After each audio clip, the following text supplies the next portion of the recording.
The first book of the Kings, chapter 3. Then Solomon formed a marriage alliance with Pharaoh king of Egypt, and took Pharaoh's daughter, and brought her to the city of David, until he had finished building his own house, and the house of the Lord, and the wall around Jerusalem. The people were still sacrificing on the high places, because there was no house built for the name of the Lord until those days. Now Solomon loved the Lord, walking in the statutes of his father David, except he sacrificed and burned incense on the high places. The king went to Gibeon to sacrifice there, for that was the great high place. Solomon offered 1,000 burnt offerings on that altar. In Gibeon the Lord appeared to Solomon in a dream at night, and God said, "Ask what you wish me to give you." Then Solomon said, "You have shown great loving kindness to your servant David my father, according as he walked before you in truth and righteousness and uprightness of heart toward you. And you have reserved for him this great loving kindness, that you have given him a son to sit on his throne, as it is this day. Now, O Lord my God, you have made your servant king in place of my father David, yet I am but a little child. I do not know how to go out or come in. Your servant is in the midst of your people, which you have chosen, a great people, who are too many to be numbered or counted. So give your servant an understanding heart to judge your people, to discern between good and evil. For who is able to judge this great people of yours?" It was pleasing in the sight of the Lord that Solomon had asked this thing.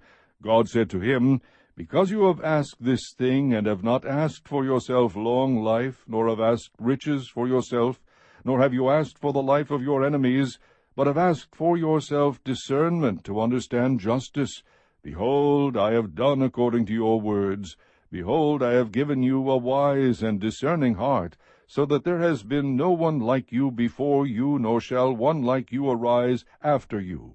I have also given you what you have not asked, both riches and honor, so that there will not be any among the kings like you all your days.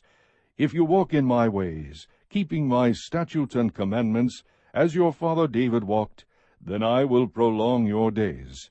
Then Solomon awoke, and behold, it was a dream.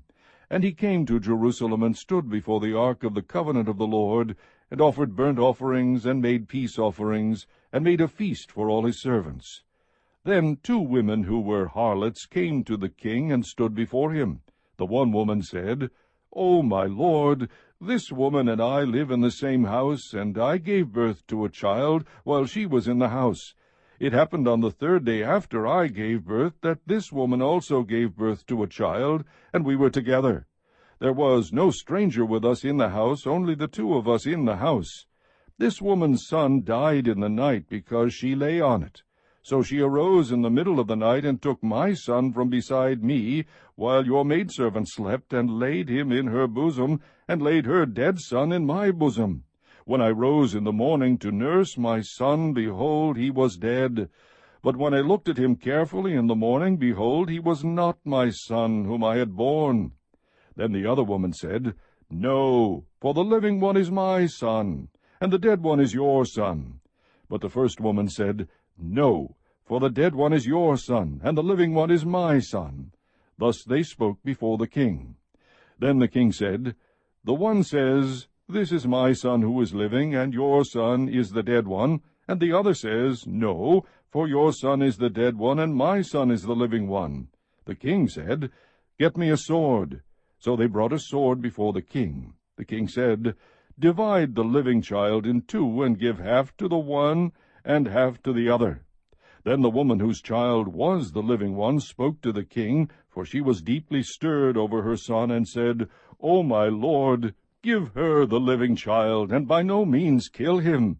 But the other said, "He shall be neither mine nor yours. Divide him." Then the king said, "Give the first woman the living child, and by no means kill him. She is his mother."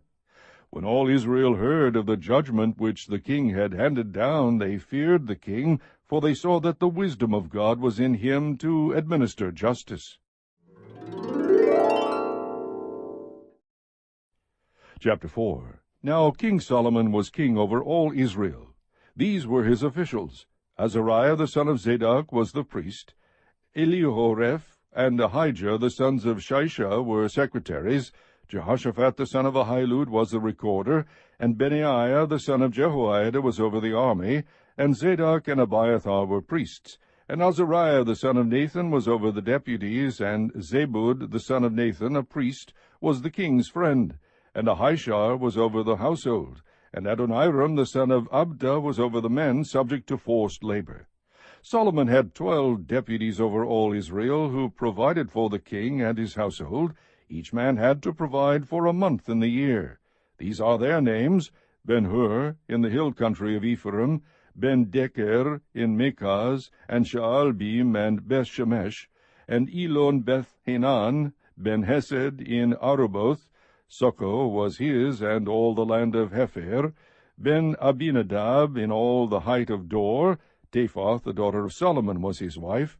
Baanah, the son of Ahilud, in Teanach and Megiddo, and all Beth-Shean, which is beside Zarethan, below Jezreel, from Beth-Shean to Abel-Meholah, as far as the other side of Jokbeam. Ben-Geber in Ramoth-Gilead. The towns of Jair, the son of Manasseh, which are in Gilead, were his. The region of Argob, which is in Bashan, 60 great cities with walls and bronze bars, were his. Ahinadab, the son of Iddo, in Mahanaim. Ahimaaz in Naphtali. He also married Basemath, the daughter of Solomon. Baanah, the son of Hushai, in Asher and Bealoth. Jehoshaphat, the son of Paruah, in Issachar. Shimei, the son of Eli, in Benjamin. Geber, the son of Uri, in the land of Gilead, the country of Sihon, king of the Amorites, and of Og, king of Bashan, and he was the only deputy who was in the land. Judah and Israel were as numerous as the sand that is on the seashore in abundance. They were eating and drinking and rejoicing. Now Solomon ruled over all the kingdoms from the river to the land of the Philistines and to the border of Egypt. They brought tribute and served Solomon all the days of his life. Solomon's provision for one day was 30 cors of fine flour and 60 cors of meal, 10 fat oxen, 20 pasture-fed oxen, 100 sheep, besides deer, gazelles, roebucks, and fattened fowl. For he had dominion over everything west of the river, from Tiphsah even to Gaza, over all the kings west of the river, and he had peace on all sides around about him. So Judah and Israel lived in safety, every man under his vine and his fig tree, from Dan even to Beersheba, all the days of Solomon. Solomon had 40,000 stalls of horses for his chariots, and 12,000 horsemen. Those deputies provided for King Solomon, and all who came to King Solomon's table, each in his month.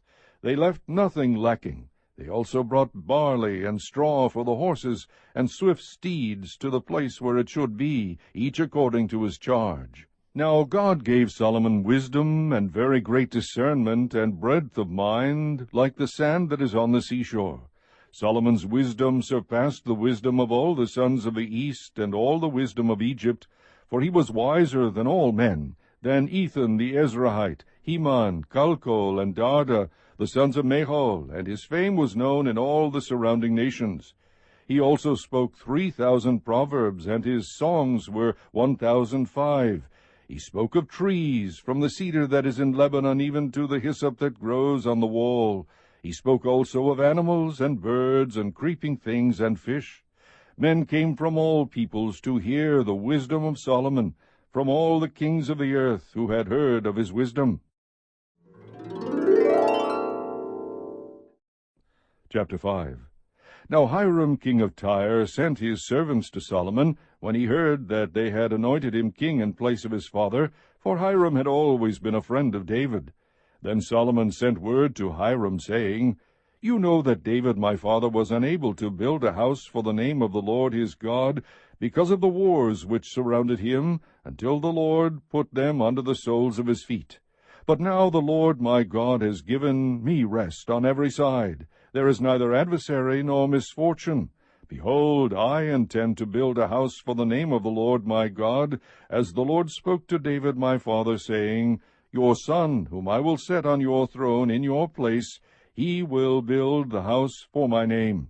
Now therefore command that they cut for me cedars from Lebanon, and my servants will be with your servants, and I will give you wages for your servants according to all that you say, for you know that there is no one among us who knows how to cut timber like the Sidonians."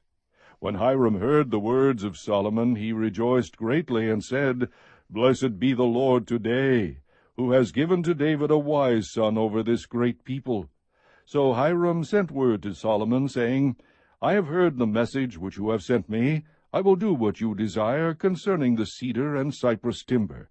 My servants will bring them down from Lebanon to the sea, and I will make them into rafts to go by sea to the place where you direct me, and I will have them broken up there, and you shall carry them away. Then you shall accomplish my desire by giving food to my household."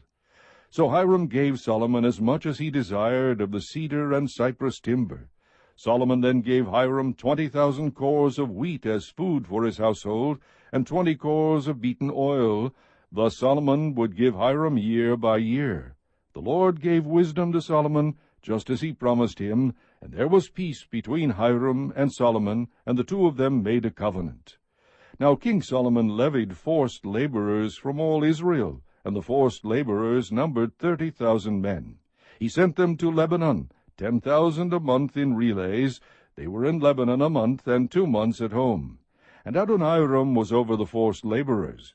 Now Solomon had 70,000 transporters and 80,000 hewers of stone in the mountains, besides Solomon's 3,300 chief deputies who were over the project, and who ruled over the people who were doing the work. Then the king commanded, and they quarried great stones, costly stones, to lay the foundation of the house with cut stones. So Solomon's builders and Hiram's builders and the Gebalites cut them, and prepared the timbers and the stones to build the house.